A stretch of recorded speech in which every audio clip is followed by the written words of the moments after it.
Hello, everybody. This is Dolores Cannon again with the Metaphysical Hour, and we're going live again tonight. You know, whenever I'm out of town, it's all in the archives, but this is live. We are still having the authors on here that are going to be at our Metaphysical Conference in a few weeks. So those are the ones I've been having for my guests. But before we get started, I want to give out the toll-free number that anybody can call if they want to call in and talk to me or our guest tonight. This is the new number they said they have now. It's 1-888-815-9756. 1-888-815-9756. And as I told you before, we're having our fourth transformational conference in June 12th to the 14th in Bentonville, Arkansas. We've got a new venue that is out by the airport, and it's much bigger, and we have a lot more room for vendors. If anybody else wants to call in, to call the office, not on here, to call the office and see about being a vendor. But we're expecting a huge crowd at this conference. So every week until we go on, I've been having the speakers. Now, Sherri was not originally, my guest tonight, Sherri was not originally scheduled to be on the conference because her book hasn't been published yet by our company. But we had a cancellation, so we asked her if she'd come in a little early. I usually don't want them in the conference until the book is out, but, you know, best laid plans. Okay, but our guest tonight is Sherri Cortland, and she has written the book called Windows of Opportunity. And that's what we're going to be discussing tonight is her book, and she'll be one of the speakers at the conference in 2 weeks. Okay, Sherri, you're there, aren't you? I'm here. Okay, I don't want you to leave me. Okay. All right. Like I said, we weren't expecting to have to do all these things for a few more months because the book is, we haven't even got it ready to go to the printers yet. I know. But I think it's a window of opportunity. Just what the book says. You never know. But we had a cancellation, and so we were kind enough to step in with this. Oh, I'm happy. I'm happy to be here tonight, and I'm happy to be in Arkansas with you next month. Okay. Well, what I usually do when I start out with one of these shows, I always want you to tell everybody about you. I want to know what you do, your background and everything. Ah, okay. So, well, my background business-wise or metaphysically? Well, just tell us about your life, you know, your background. Because you said, I think in the letters, that you were a very unlikely type person to be writing a metaphysical book. Well, I did not plan to write this book, and I didn't want to write this book. I wrote this book kicking and screaming. I started back in I would say the mid-'80s on a personal search for the truth. I wanted to know why we were here, why all this suffering, why did we have to endure it, what was the point of it. I just didn't get the point of it all, and so I started my personal search. And then in 1989, I was taking a psychic development class in upstate New York, and that's when I started to do automatic writing. I had been trying to do that for a while at home, wasn't really happening for me, and one night I was in this class, and the teacher announced, well, tonight we're going to do automatic writing. And I was just kind of laughing and making fun and saying, oh, that's not going to happen for me. I've been trying to do that for months. And as I was saying these things, I felt something literally grab onto my arm, and all of a sudden my arm started to move and move and move. And I'm doing all these circles and circles and circles, and from across the room, the teacher, the instructor, Cindy, yells over, take control, take control. And I'm yelling, take control of what? I don't know how to take control. The whole class was watching me. I was watching my arm going. I didn't know what to do, and did that for a while. And then eventually I learned to control it, and I started to converse with my main guide, Jeremy, and then other guides started to come through. They all had their individual bits of wisdom and knowledge that they wanted to pass through. And then it was around 2004, I was minding my own business, taking down my dictation every day, And all of a sudden, the guide said to me, "We're going to write a book." And I thought, write a book? Okay, sure. How do you want to do that? And they said, well, we're going to do it. All you have to do is just sit there, and we did it on the computer. And that's easier than writing it with a pen, isn't it? Oh my gosh, yes. And the funny thing, Dolores, is I said to them when they said they wanted to write a book, I said, okay, but it better be on the computer because I'm thinking of my hand. How am I ever going to write all of that? But let's go back a little bit. Tell people what you do for a living, because that's why you said this is very unlikely that this was something you would have started to do. Yeah, well, I'm the director of specialty sales for a very large timeshare company. And before that, I was in the insurance business, and I did a little bit in educational theater also. So in timesharing, you don't really sit and talk to people about talking with spirits or doing automatic writing or that kind of thing. It doesn't really go along with sales. So it's really the corporate world is where you're coming from, then, aren't you? Absolutely, yes. So that's what I mean. It's not something that you said you were a little worried about your career, even if you wrote a book like this. Well, the conference that I'm going to be speaking at is really when I'm going to be coming out of the metaphysical closet, so to speak, announcing to the world that, yes, I do speak to spirit. I do automatic writing. I'm in contact with the other side. I almost came out of the closet several years ago. I was taking herbology classes with Rosemary Gladstar. I was working on my ND at the Clayton College of Natural Health. And I was talking to people. I was talking to my friends and telling them what I was doing. And then one person that I worked with decided that she didn't really like the things that I was doing. And I was up for a promotion. I lost that promotion. I was up for another one. I lost that. It wasn't until a year later that I found out that she was kind of twisting the things that I was doing around and making people believe that I was into voodoo and crazy stuff and even animal sacrifice. Speaking with the devil and all of that. Exactly. Nothing could be further from the truth. But they thought, well, she sounds crazy, so we don't really want to promote her. And when I heard the things that were said, I could understand why they didn't want to promote me. And at that point, I kind of made a decision to just kind of pull my foot back into the closet and stay there for a while. And when they said write a book, I took the notes, Dolores. I did everything that I said that I would do, took them all, and then I sat them in a drawer. And I wasn't doing anything at all with them. And then I called a psychic that I had met in Sedona just to kind of get a feel for where I should be. And the first words out of his mouth were, "It's time for you to accept that you are one of the so-called weirdos and get on with this project." And I thought, well, welcome to the world of weirdos. I know. And for him to use that word weirdo, because that was the word that's always been in my head. I don't want to be seen as being weird. I lost the promotion. Well, I'm sure you went through the same stuff. Oh yeah, and that's what this BBS radio. They all deal with weirdos. Just about every post on this radio show. That's all they talk about. So it's kind of like a metaphysical radio station. Yeah. So everybody out there listening, I think, can identify with you totally. Well, you know what? The psychic told me that I would be in great company. Oh, yes, because the metaphysical world is a wonderful world. And I think you're going to have some skeptics. I've had those, too, in all of my career. But the majority of people that are into this, and it is growing, too, the field is really growing, the majority of people that are into this are very loving people. And they want to explore. They want to learn. So I don't think you're going to be in very good company.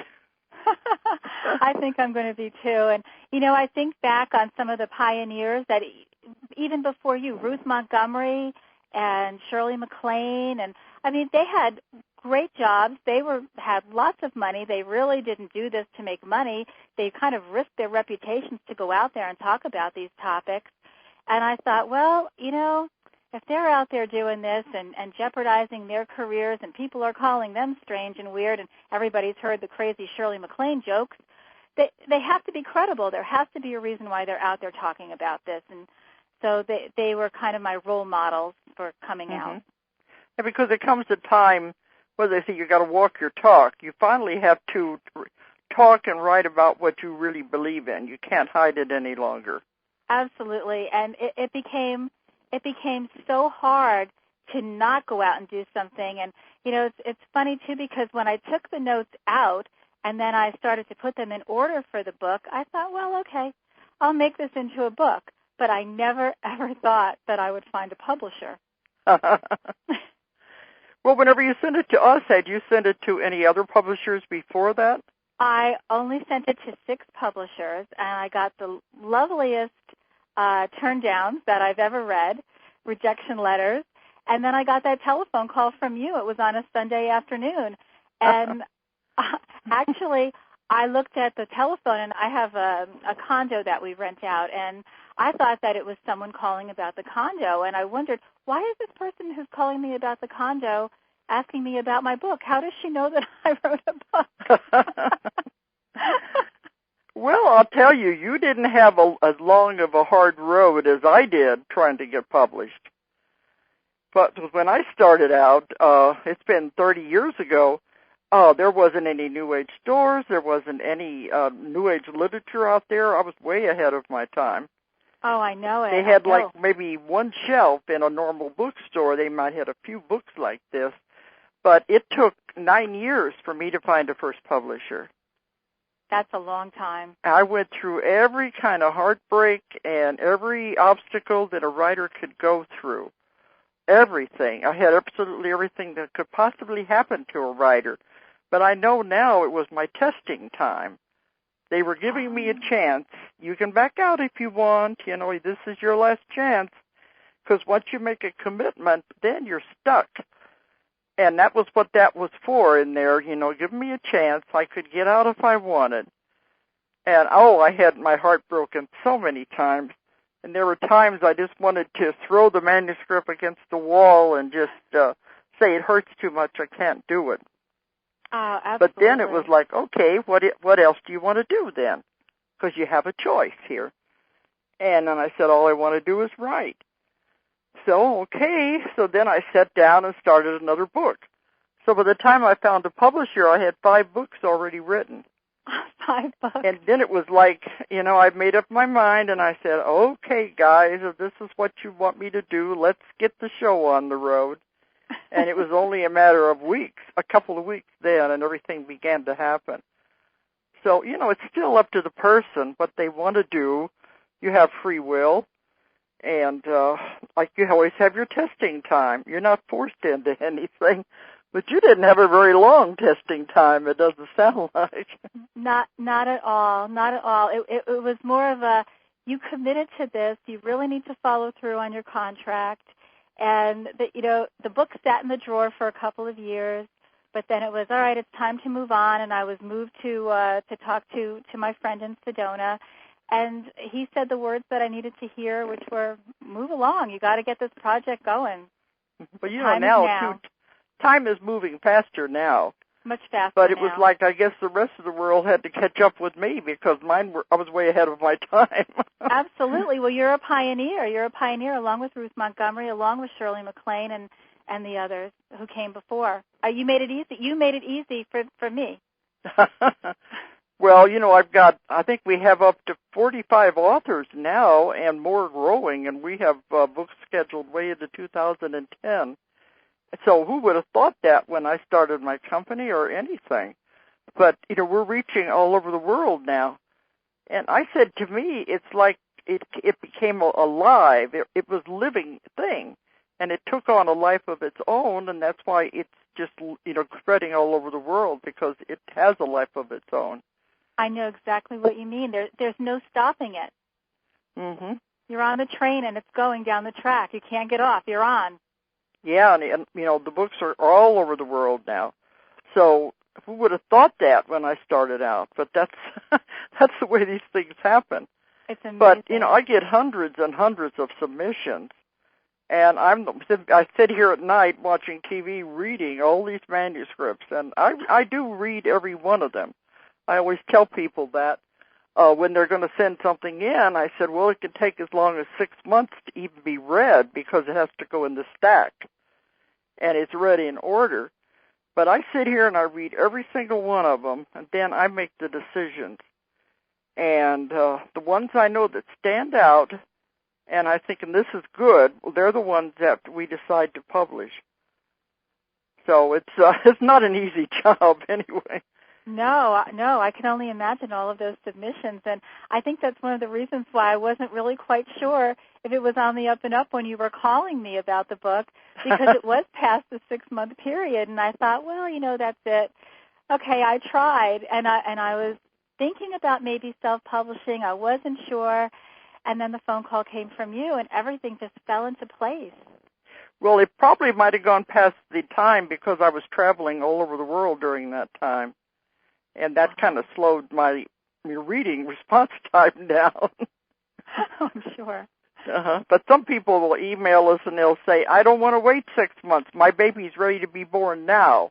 They said, push it up to the top of the stack. Well, that's not fair to everybody else that submits things. No. You have to go in order. That's right. If it's meant to be, it's meant to be. Yeah, that's what I say. The timing will be right. Yeah, if it's supposed to be, it will happen.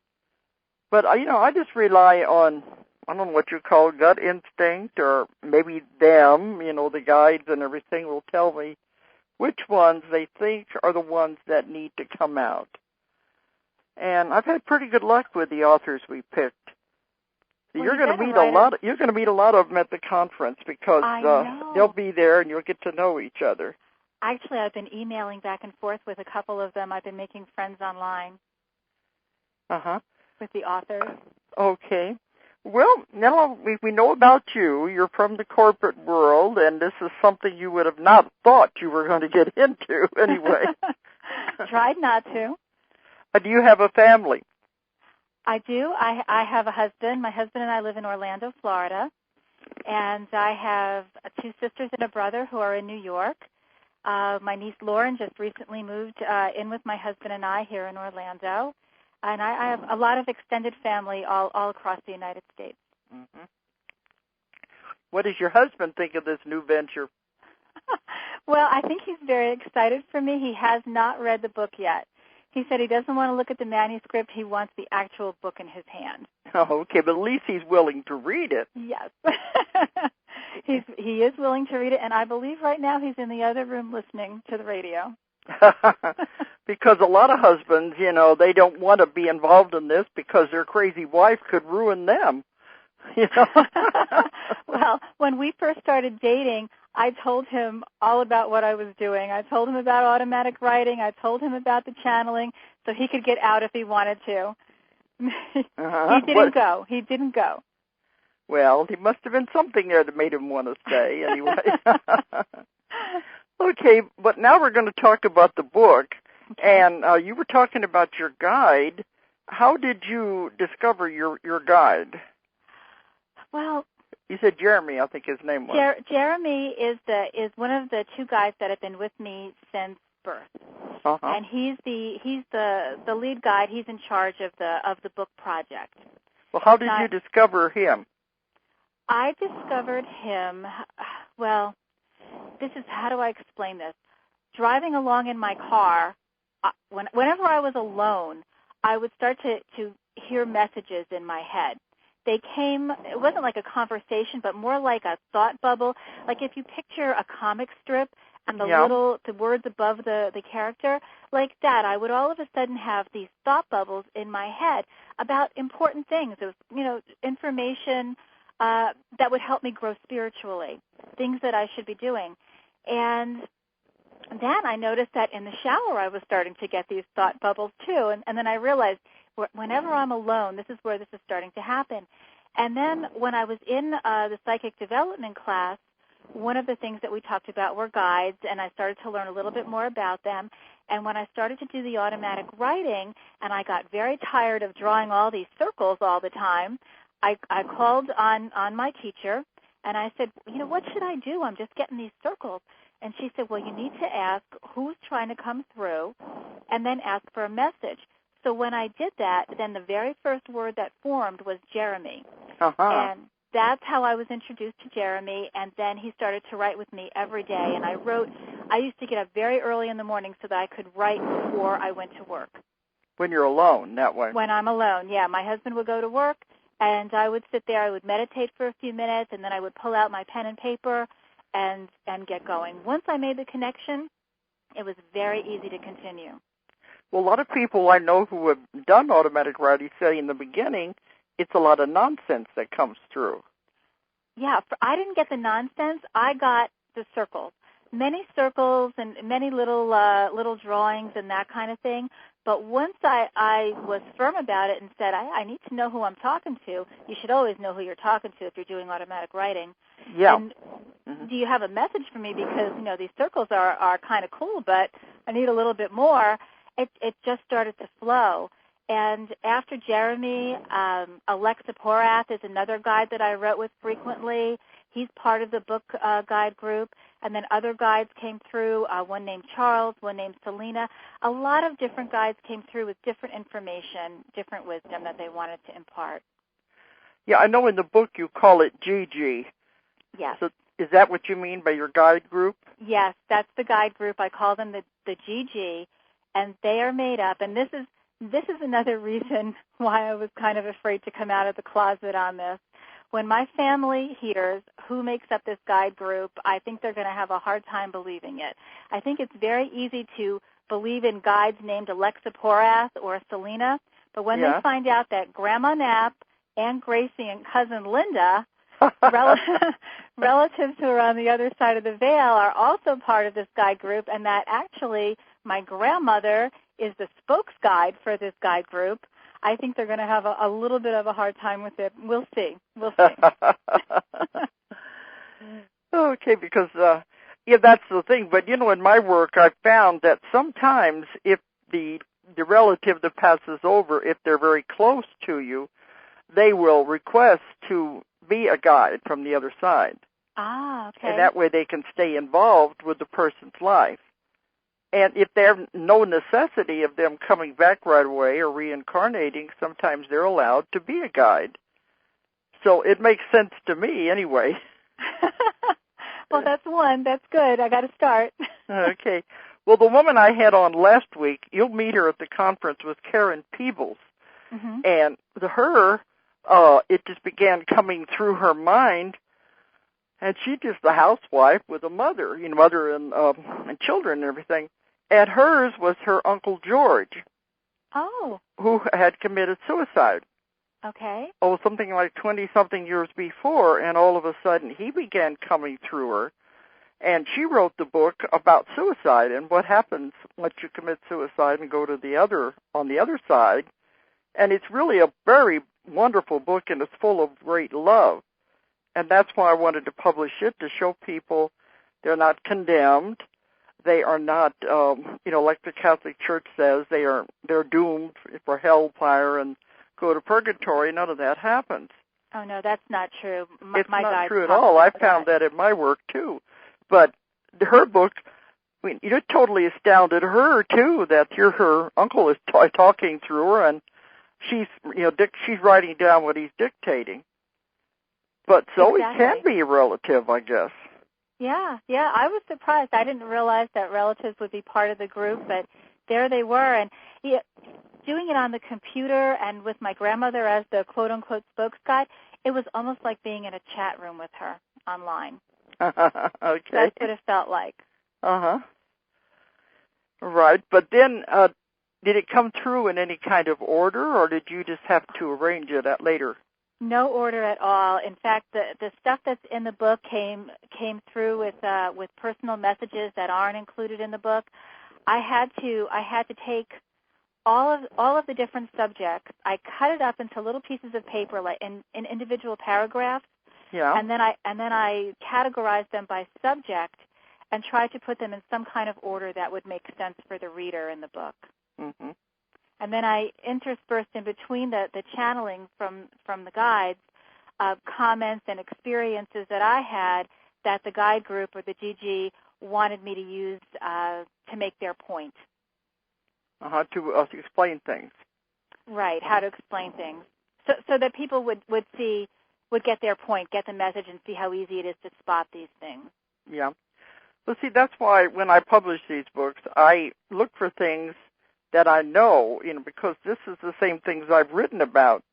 And it's amazing how we're getting the same information from so many different ways, channeling, automatic writing, and mine is with hypnosis, but it's all the same information. And to me, it means it has to be true. Otherwise, we'd have a lot of contradiction out there.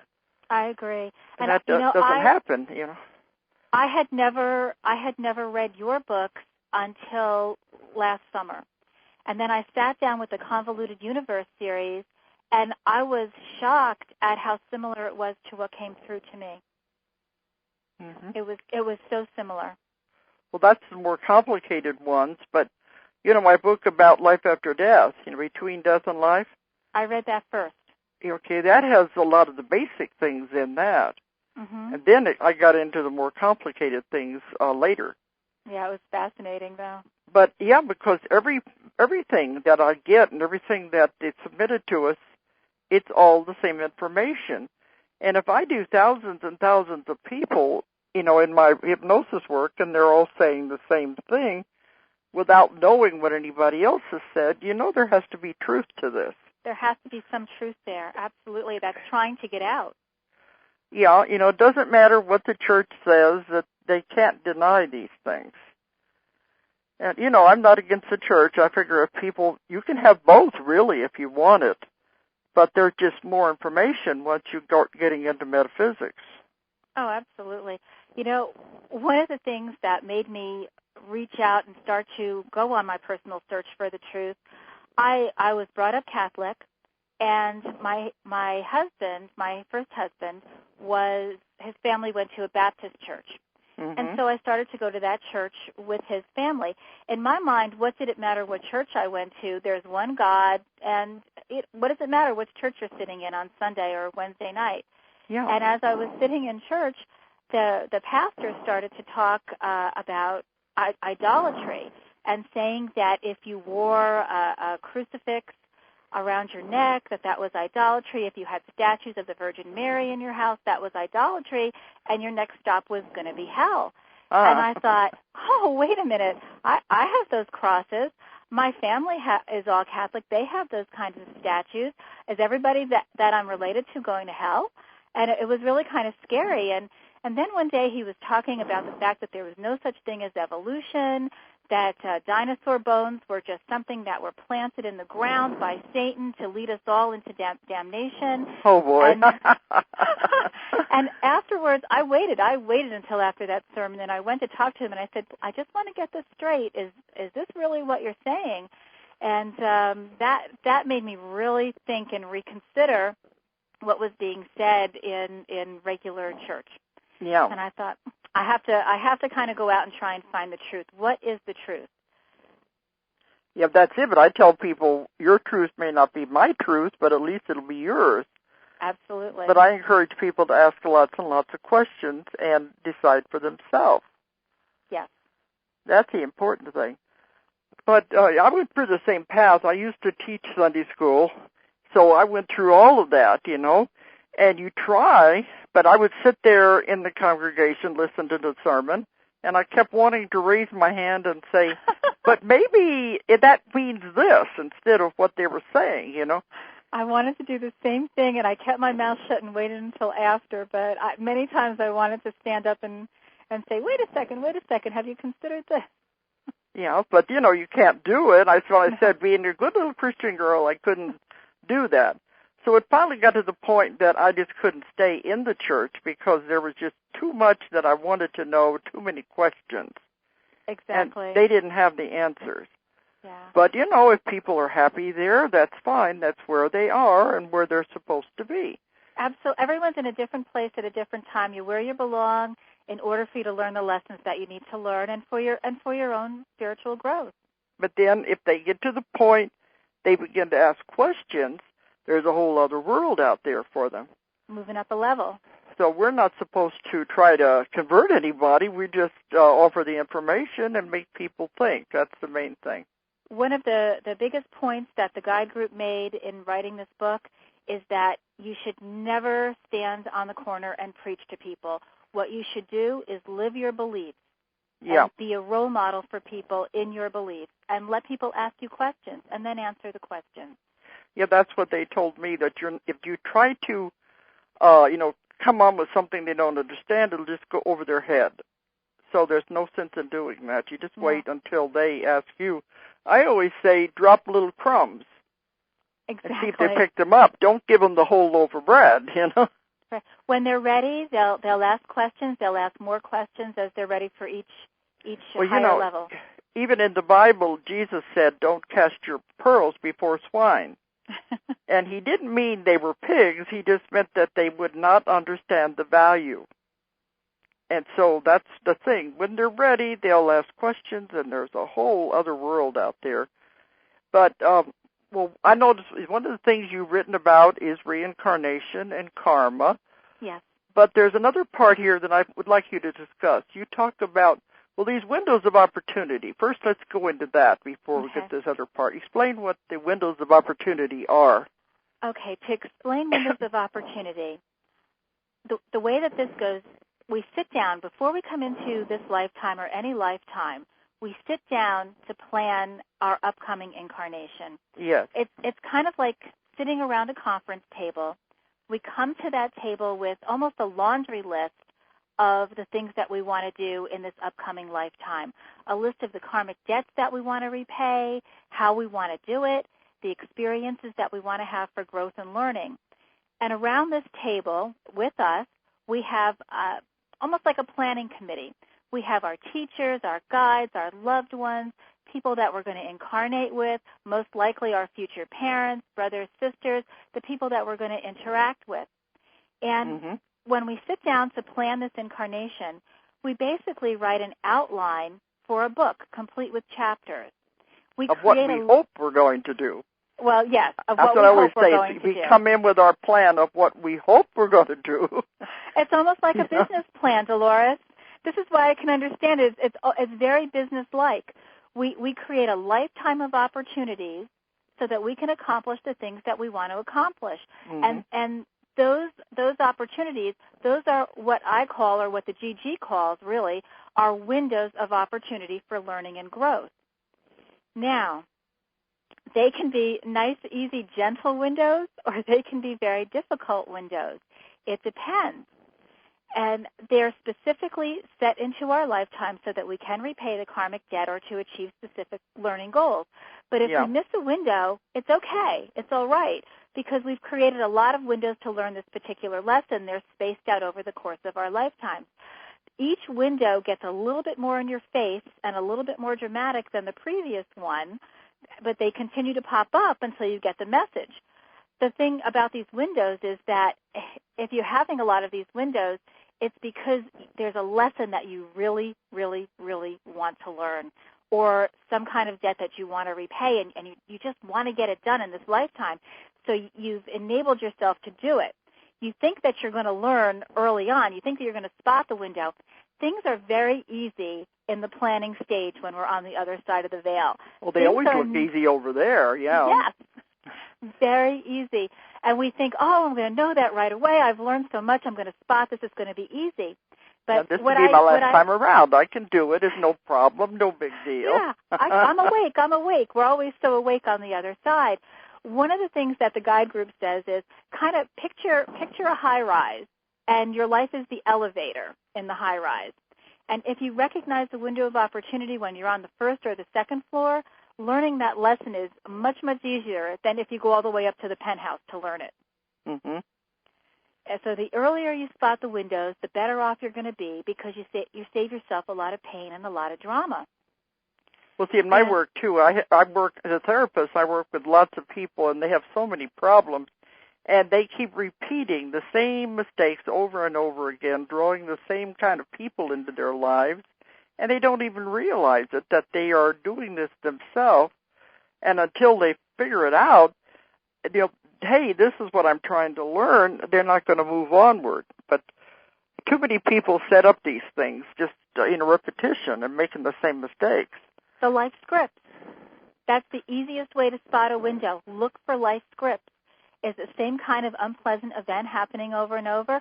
I had a nephew who had countless car accidents, little fender benders all the time. There was something there for him to learn, and when he finally learned it, he stopped having the accidents. Mm-hmm. And sometimes people break up with a significant other only to end up with somebody who's basically the same person, just with a different face. Yeah, those are the ones that I run into. The same kind of person, and they're not good for them, but they just keep drawing the same kind of person to them again and again. I did it over and over and over again until I finally recognized it for what it was, and I didn't recognize it on my own. It was shown to me when I was working on this book. Mm-hmm. And I had a little thing with control freaks, but finally woke up. And well, I tell people then when you finally understand it, then you can go on to the next lesson, which may or may not be easier. It might be harder, but at least it'll be a different lesson. But you're making progress that way. Yeah, that's the only way you can do it. Otherwise, you're stuck in a rut. Right. But let's give an example of some of these windows of opportunity. I was trying to think you had here about, is that enemies or our closest universal friends? I'm trying to read from that's relationship villains. Things like that. Tell us. Yeah, that's right. We had on here the relationship villains. Talk about those. Well, generally, the people that we think did us wrong, the people that we may not like so much, that we might consider to be our enemies, those are people that more than likely are our closest universal friends. Mm-hmm. Somebody who appears to be the bad guy or the bad girl in our life probably loves us the most, because the people who love us the most, the ones that we're closest to, they're the ones that are willing to make the ultimate sacrifice and play the role of a villain to help us make sure that we learn the lessons that we set out to learn. Anybody, Dolores, can be the good guy, anybody. But it takes somebody who really cares about us to play the part of, say a drunk driver who causes us great pain. If that's what it takes us to learn the lesson, if it takes being hit by a drunk driver, if it takes horrible accidents, then the people who love us the most are going to take on that role of relationship villain and keep us on our path. Make sure that we are doing what we need to do to complete the things on our to-do list. Well, I found that they will give, you know who I'm talking about, but I do. They will give subtle hints at first. Mm-hmm. And if you don't get that, then it gets a little more obvious until they said finally they have to hit you up the side of the head. You're not going to pay attention. It's in your face. I started out, I'm going to use the example of a relationship villain in my life that's a romantic relationship villain, because I think a lot of people can probably relate to that. When I started out with my first relationship villain, I have a history of control freaks, because one of the things that I've had to learn is to take my own power and to learn how to communicate with people. What I have a tendency to do, or had a tendency to do, was to just let things simmer, and then explode and walk away. Yeah. And never have conversations about things. And early on, it was things like, you're not allowed to buy Wonder Bread, you have to buy the store-bought brand. And that would aggravate me, but I would buy the store-bought brand, and I wouldn't say anything about it. And that relationship, a few things like that, and I blew up, and that was the end. I just walked away. Yeah. Next relationship, kind of the same thing, but more in my face. And then I had the relationship that totally woke me up. And I think, in retrospect, that I was very close to becoming a battered woman. All the classic signs were there. He tried to separate me from my family. He tried to separate me from my friends. Yeah. He tried to get me to quit work. He certainly didn't want me involved in any of the stuff that I'm doing right now. He tried everything he could to get me away from that. And that really blew up. It came to an end one day when he pushed me against a wall and actually spit in my face. And the business part of me was thinking at that moment, what's the protocol for this? I really don't know what to do right now. But when he did that, I knew that was just the end of that relationship. I totally ended that relationship.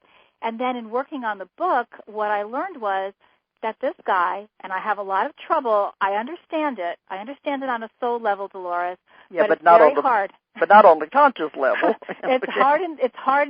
I'm still a human being. It's very hard. That this is one of my closest universal friends who was going to make sure for me that I had the opportunity to learn the lesson that I wanted to learn, and he just slapped me in the face so that I would learn this lesson. Mm-hmm. And I did learn it, thank goodness, because my guide group says it's a good thing because what I had planned for myself next would make this guy look like a walk in the park. Mm.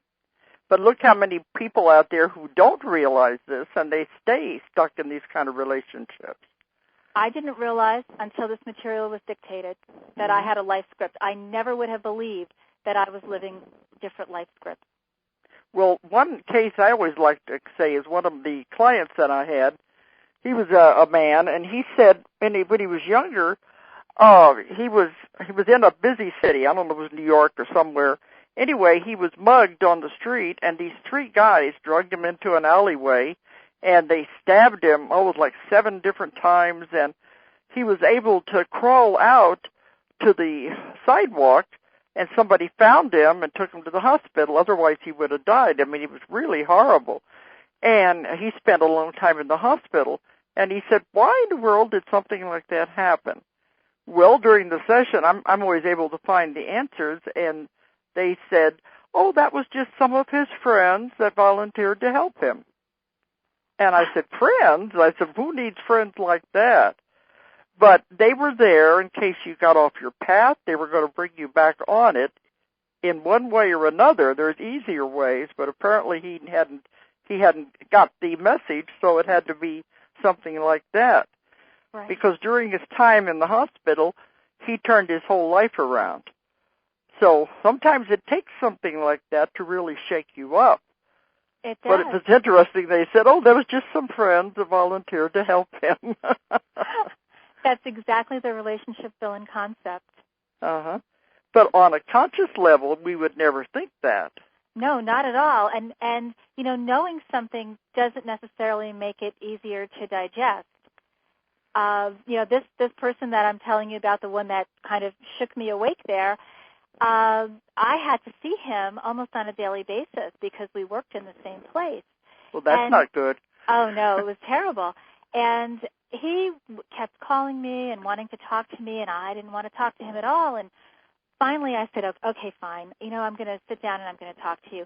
And he apologized to me, and he told me some of the things that he had learned from the relationship. And after we had that talk, that chat, he got a job someplace else, and I never had to see him again. That part was over. That part was over. The lesson was learned. Yep, and time to move on. He learned, I learned, but again, hard to look at him every day.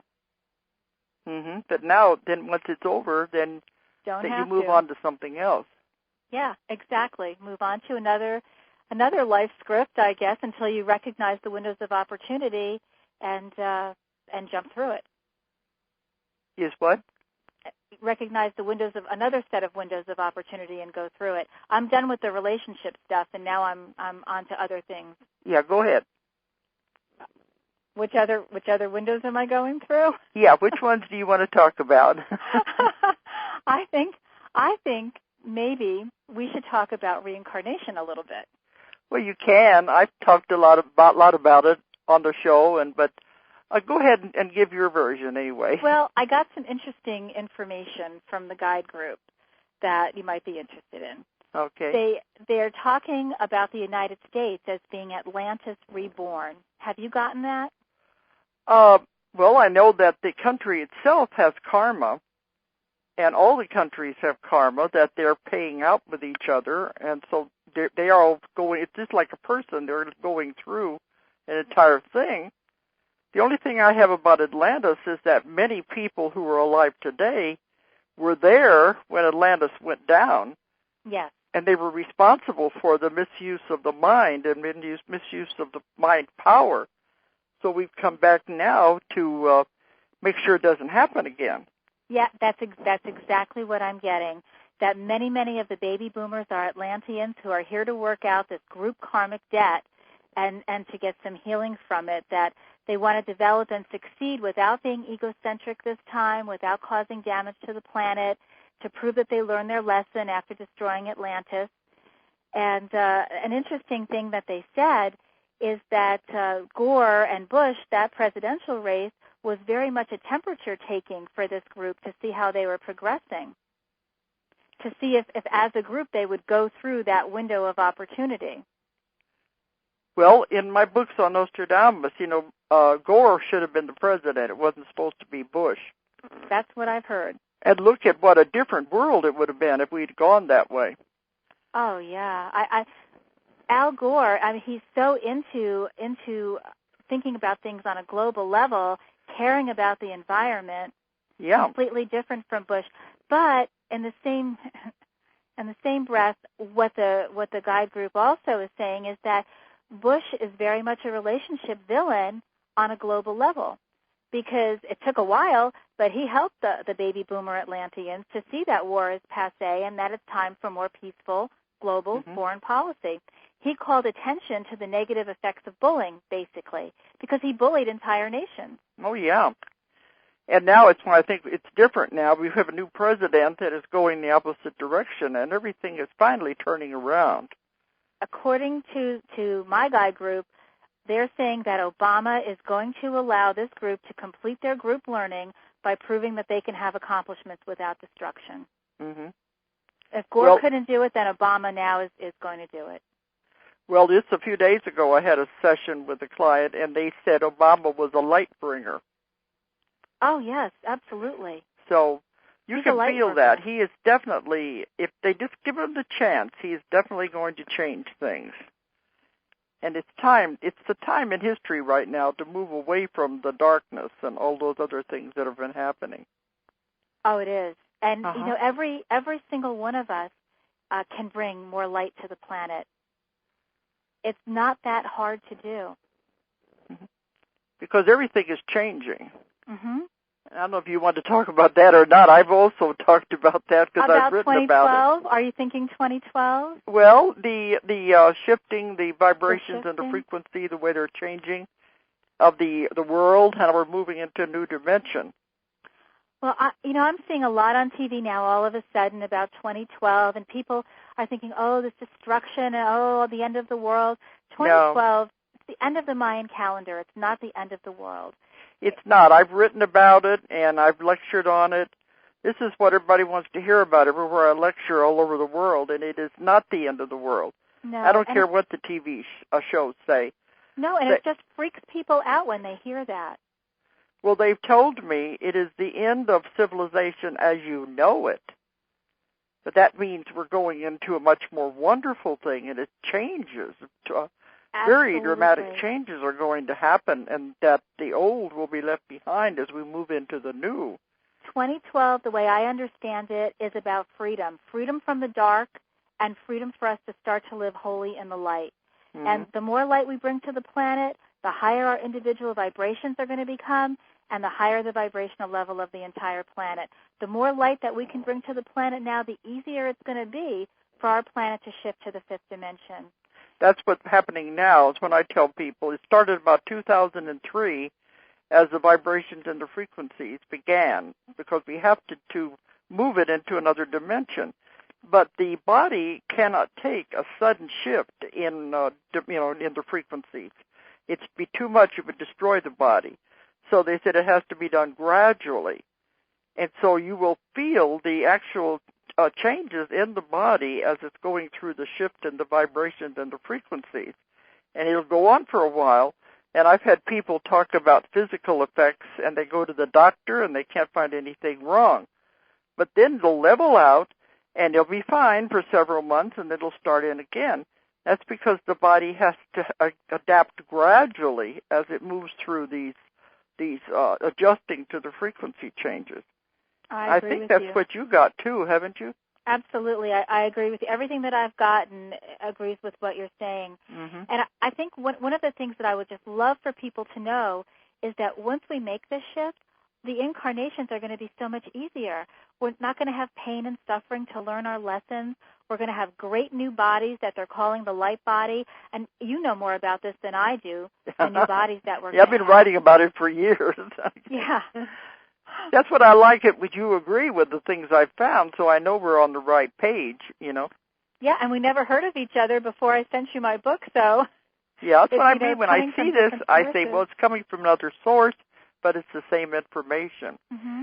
And also, the body is going through changes. Have you gotten some of the changes that are happening to the bodies? I haven't had a lot about actual changes to the body. I've gotten more about how to raise your individual vibrations, Okay. and then how that will affect the planet as a whole. Okay. Because what I've been finding is like high blood pressure and heart palpitations, depression, aches and pains in the joints and the muscles. And those kind of things will happen, but they'll only be for just like maybe a few days or so, and then it'll level off. Now that you're saying that, you're jogging my memory. There is something that I've personally noticed and asked the guides about, and I checked with different friends and people that I know, and they're kind of experiencing the same thing. And that's a propensity towards crying a lot more, becoming much more sentimental, and watching a TV commercial and breaking out in tears. And just that, going that way. And they say that that's part of the raising of the vibration. So that is one thing that I've noticed. Mm-hmm. And I notice you have here about the evolution and the vegetarianism. See, this is one thing. Everybody that comes to me wants to know about their diet, and they're always given the same information over and over and over again. And you say what you've got, and I'll say what I've found. Well, about the diet. I'm a big believer in free will. So when it comes to being a practicing vegetarian, and I have been for well over 20 years, I try not to be preachy about it. I try not to say anything, but I'll tell you, when I see people eating meat, I just want to break down and cry. I do. And my guide group tells me that vegetarianism is the way of the future. And it was very funny when the guide group started dictating about that, because when I first became a vegetarian, my grandmother was so totally against it. She told my husband at the time, "Don't you worry, I'm still going to cook for you. You're not going to have to eat that crazy food she's making." And then she's dictating stuff for this book, and she says, "Oh, vegetarianism is the way of the future." Okay, Grandma, things are always easier on the other side, I know. Well, see, that's what I found. They always say, they said the best food for anybody is live foods, and that means fresh fruits and vegetables. Yes. And especially when we're shifting into this new dimensions, they said you don't want to eat heavy foods, like heavy meats, because that'll hold you down. In order to move into the new dimension, you have to become lighter. This means lighter food, so you can't eat the heavy meats, and they're not good for you anyway with the additives. Well, they told me, though, you can have some chicken or fish, just not a lot of heavy things. Well, then you probably free range, right? The what? Free range. Yeah, the organic if possible. Yes. And they say to stay away from sugar and drink lots and lots and lots of water. They said water is unbelievable in the value it has for the body. Yes. But eventually, they said, as we go through this, we'll be turning into liquid diets. That's my understanding also. And some people have been telling me that at lectures. They said, well, I've been making a lot of these smoothies and these vegetable drinks, and that's the way it's going to be because the body won't need that much. And they also said not to eat heavy meals, but to eat small meals all during the day. They call it grazing. Yes. They said that gives the body more room for the energy to flow when you don't have a whole lot of food, all at one time. I've heard the same things. I've had that come through as well. So we're getting the same information, and I'm watching the clock. Okay. And people always say, "You mean an hour has passed already?" That's how fast so much it goes. More I want to say. Some of them, I know, but save it for the conference anyway. I will. But some people, I won't be interrupting you that much then. But some people come on the show and they say, "I can't talk for an hour." I said, "Believe me, it goes very fast." But it did. I can't believe it's over. When you're doing your lecture, you'll be able to talk without me interrupting you anyway. I don't recall you doing that much talking. I think I was doing most of the talking. I'm sorry. I think we're okay, but if people want to contact you, how do you want them to do it? They can contact me through my website, which is www.sherri, Sherri, Cortland, CORTLAND.com. .com. You don't have an @ or anything. No. Well, that emails are @ that's right, .com. So it's Sherri Cortland, Yep. SherriCortland.net. No. And her book is called Windows of Opportunity, and it will be out in a few months anyway after the conference. But the conference is the June the 12th to the 14th in Bentonville, Arkansas. It's the 4th Transformational Conference, and our keynote speaker is Helen Reddy, the Helen Reddy. And we've got a lot of other wonderful speakers. So if anybody wants information about the conference, go to our website, and you can get plenty of information there.